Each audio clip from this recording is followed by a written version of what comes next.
Hello everyone, welcome back to another episode of Technologyglance. Today in this video, I'm going to guide you through how you can enable EasyList Spanish on Brave. So let's get started. Firstly, open Brave browser in your device. Then tap on three dots icon. Next tap on settings. After that, tap on Brave Shields and Privacy. Then scroll until you find content filtering. After that, scroll until you find EasyList Spanish.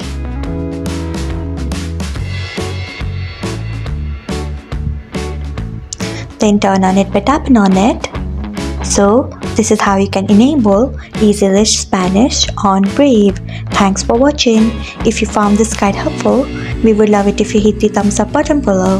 We upload great new tech tutorials like this one every day, so do not forget to subscribe to our channel and hit the bell icon so that you'll never miss another update.